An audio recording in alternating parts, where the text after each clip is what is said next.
Good morning six class, how are you? कैसे हो आप लोग? मैंने आपको चैप्टर 13 स्टार्ट करा रखा है, लाइट एंड रिफ्लेक्शन। इसमें मैंने आपको natural source of light, man made source of light, luminous and non luminous bodies, opaque, transparent and translucent objects के बारे में एक्सप्लेन कर दिया था। अब हम नेक्स्ट टॉपिक लेते हैं, rectilinear propagation of light. Rectilinear propagation of light का मतलब होता है कि जो लाइट जो ट्रेवल करती है वो हमेशा स्ट्रेट लाइन में ट्रेवल करती है। ठीक है, यहाँ पे एक एक्टिविटी के थ्रू ये एक्सप्लेन कर रखा है कि लाइट हमेशा स्ट्रेट लाइन में ही चलती है। जैसे यहाँ पे कैंडल बर्न कर रखी है और यहाँ पे 3 कार्डबोर्ड में होल करके इनको बिल्कुल स्ट्रेट रखे हुए हैं। जो इनमें होल है वो भी एकदम स्ट्रेट है, तो हम यहाँ से ये फ्लेम देख सकते हैं। लेकिन अगर हमने ये होल ऊपर नीचे कर दिए, जैसे यहाँ पे यहाँ है और यहाँ पे हमने यहाँ बना दिया हॉल, एक होल यहाँ कर दिया, तो हम इसको नहीं देख सकते, लाइट को नहीं देख सकते।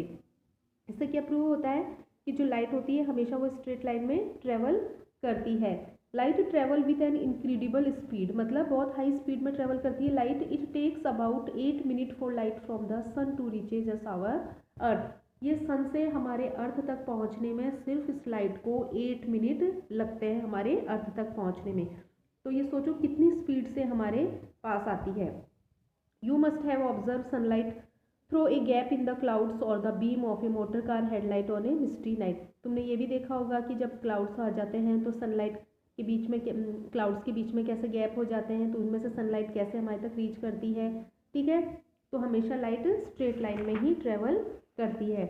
यहाँ पे एक पिन होल कैमरा बनाया हुआ है। पिन होल कैमरा कैसे बनाते हैं, कोई भी कहीं का भी एक शू बॉक्स वगैरह ले लो। ठीक है, इसको कट करके इसके एक तरफ यहाँ पे क्या लगा देना है, वैक्स पेपर लगा देना है। ठीक है, एक तरफ, और एक तरफ यहाँ पे होल, छोटा सा होल कर देंगे और यहाँ पे एक कैंडल जला देंगे हम। तो हम क्या देखते हैं, इस कैंडल की इमेज इस वैक्स पेपर पे कैसी बनेगी, इन्वर्टेड, उल्टी बनेगी, इन्वर्टेड बनेगी, जो हमें वैक्स पेपर पे क्लियरली। तो हम इसको एडजस्ट करेंगे, हम बॉक्स को एडजस्ट करेंगे कि इसकी जो इमेज है वो हमें दिखे इस पे वैक्स पेपर पे। तो हमें आगे पीछे करना पड़ेगा, इसको सेट करना पड़ेगा। ठीक है, तो हमें कैसी इमेज बनेगी, वी शुड इमेजेस इन्वर्टेड और अपसाइड डाउन। ठीक है, ये हमें उल्टी दिखेगी यहाँ पे। There is an interesting pin hole camera in nature. हम नेचर में भी पिन होल कैमरा देख सकते हैं। जैसे हम जब किसी फॉरेस्ट में जाते हैं तो वहाँ पे हमें बहुत ट्रीज होते हैं, पूरे लीव्स से कवर्ड रहते हैं वहाँ पे, और उनमें से जो सन की जो लाइट आ रही होती है तो हमें ग्राउंड में हमें कैसे स्मॉल पैचेस दिखते हैं सनलाइट के, हमें दिखते हैं छोटे छोटे पैचेस से, राउंड राउंड पैचेस दिखते हैं। These circle images are in fact pin hole image of the sun. तो ये सन की पिन होल इमेजेस है। The gap between the leaves act as the pin hole. तो जो गैप होता है लीव्स के बीच में वो पिन होल की तरह एक्ट करता है। This gap are all kind of irregular shapes. तो ये जो गैप्स होता है वो इरेगुलर शेप से हमें सन की लाइट्स को सर्कुलर इमेज बना के हमें भेजता है। शेडो, अब हम देखते हैं शेडो क्या होती है। शेडो मतलब परछाई, जो हमें ओपेक ऑब्जेक्ट से ऑब्टेंड होती है। देखो, जो ट्रांसपेरेंट ऑब्जेक्ट है उनमें से तो पूरी लाइट पास हो जाएगी तो कोई शेडो नहीं बनेगी। ऐसे ही ट्रांसल्यूसेंट ऑब्जेक्ट में भी कोई शेडो नहीं बनेगी। लेकिन ओपेक ऑब्जेक्ट में लाइट क्या होगी, ऑब्जेक्ट से पास नहीं होगी, तो उसकी क्या बन जाएगी, shadow. You know that light travel in a straight line if an opaque object is kept in between a source of light and a screen। तो हम एक लाइट की स्क्रीन के पास हमें कोई ओपेक ऑब्जेक्ट रख देते हैं तो उसमें से लाइट पास नहीं हो पाएगी। तो जो patch of the object on the screen remain unlighted, this unlighted portion is called a shadow.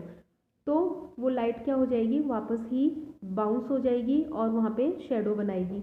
ठीक है, तो what is a shadow, the dark patches formed behind N opaque object. जो ओपेक ऑब्जेक्ट के पीछे जो डार्क पैचेस बनता है when keeped in the path of light is called the shadow of that object. कोई भी लाइट आ रही है और हम उसमें कोई ओपेक ऑब्जेक्ट रख देंगे तो उसकी शेडो बन जाएगी। When we walk in the sunlight, जब हम चलते हैं तो हमारी शेडो बनती है हमारे पीछे पीछे। If we stop our shadow, तो हमारी शेडो भी स्टॉप हो जाती है। If we dance our shadow will be dance, मतलब जैसे जैसे हम रिएक्ट करते हैं वैसे ही हमारी शेडो भी करती है। If we stand facing the sun our shadow falls behind us. जब हम सन के सामने होते हैं तो हमारी शेडो कहाँ बनेगी, हमारे पीछे। इन द डे टाइम दिन के समय we see the shadow of trees, buildings, houses, vehicles, हम सबकी शेडो देख सकते हैं दिन के समय। Shadow are also formed by moonlight, candle light and electric light. Shadow moonlight से, कैंडल लाइट से, इलेक्ट्रिक लाइट से भी बन सकती है। ये शेडो बनती कैसे है? A shadow is formed when something comes in the way of light. Shadow जब बनती है जब कोई भी लाइट के रास्ते में, लाइट के वे में आता है। कौन? Opaque object. Usually shadow are formed on the side opposite of the source of light. और हमेशा जो शेडो बनती है वो जो सोर्स ऑफ लाइट होती है उसके अपोजिट डायरेक्शन में बनती है। For the formation of a shadow of an opaque object a source of light and a screen are needed. तो शेडो की फॉर्मेशन के लिए हमें तीन चीज़ें क्या क्या चाहिए? हमें पहले एक ओपेक ऑब्जेक्ट चाहिए जिसकी शेडो बननी है, एक सोर्स ऑफ लाइट चाहिए और एक स्क्रीन चाहिए जहाँ पे शेडो बनेगी। ठीक है। There should be light for the formation of shadow. और लाइट तो होनी जरूरी है शेडो के लिए। Without light no shadow will be form. बिना लाइट के शेडो नहीं बनेगी। You can not see our shadow on a cloudy day और इन ए डार्कनेस। हम अपनी शेडो इसीलिए हम क्लाउडी डे में और डार्कनेस में नहीं देख पाते। तो condition necessary for the formation of shadow, कौन कौन सी कंडीशन चाहिए? एक ओपेक ऑब्जेक्ट होना चाहिए, एक सोर्स ऑफ लाइट होना चाहिए और एक screen is needed for the formation of a shadow. ये सब कुछ हमें चाहिए। ठीक है। अब है the size and shape of the shadow depend on the size and shape of the object. जो शेडो की जो साइज और शेप होती है किस पे डिपेंड करती है? ऑब्जेक्ट पे। जितनी, जैसे you must have seen the difference between the shape of the shadow cast by a small car and a big bus. The shadow different in size also. The shadow of the bus is bigger than that of the car. The shadow of an object is cast on the side of the object opposed to the source of light. मतलब ये किस पे depend करती है कि जो source of light है उसकी डिस्टेंस उस ऑब्जेक्ट से कितनी है। Observe the shadow of a fixed pole और any other tall object. In the morning its shadow is cast on the one side of the pole and on the opposite side in the afternoon. The sun moves from the east to west, hence the shadow which fall towards the west in the morning fall towards the east in the afternoon। देखो यहाँ पे एक diagram से समझाया हुआ है कि मतलब कि हमें एक पोल है और यहाँ पे इसकी पोल की जो शेडो है वो कहाँ कहाँ बनेगी, मॉर्निंग टाइम में, नून टाइम में और इवनिंग टाइम में। तो देखो मॉर्निंग टाइम में शेडो कैसे बनेगी? थोड़ी लंबी बनेगी, नून टाइम में बिल्कुल छोटी बनेगी और इवनिंग टाइम में वापस बड़ी बनेगी। ठीक है। तो shadow are longest in the morning and evening and short in the noon. ठीक है। If you stand facing the sun your shadow which fall behind you is very long in the morning. जब तुम सन के सामने खड़े हो सुबह के समय तो तुम्हारी शेडो सबसे लंबी बनेगी एज द डे कंटिन्यू। और दिन की शुरुआत के साथ ही तुम्हारी शेडो कैसी होती जाएगी? डार्कर होती जाएगी और शॉर्टर होती जाएगी। Your shadow is the shortest at noon. और दोपहर के समय सबसे छोटी होगी जब तुम्हारे सन डायरेक्टली तुम्हारे हेड पे होगा and the shadow is directly under you. The shadow once again grow. और फिर वापस नून के बाद में वापस हमारी शेडो लॉन्ग होती जाएगी और सबसे लॉन्गेस्ट इवनिंग में होंगी। If you change the direction of your movement your shadow is also change it direction. अगर तुम तुम्हारी डायरेक्शन को मूव कर रहे हो तो तुम्हारी शेडो भी मूव होएगी। ठीक है।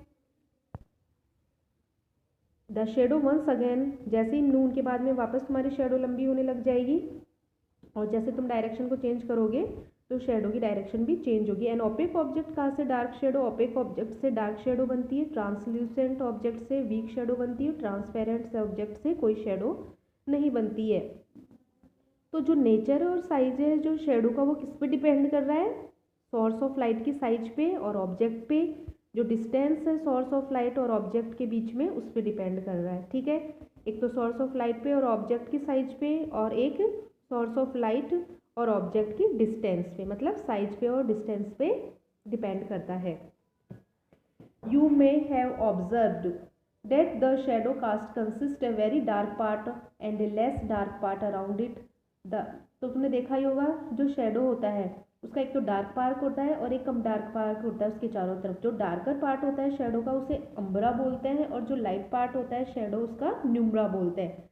मतलब अम्ब्रा और न्यूम्रा, जो लाइट पार्ट है उसे न्यूम्रा और डार्क पार्ट को अम्ब्रा। ठीक है। आज की वीडियो में इतना ही, बाकी का नेक्स्ट वीडियो में कराएंगे। Thank you, bye bye.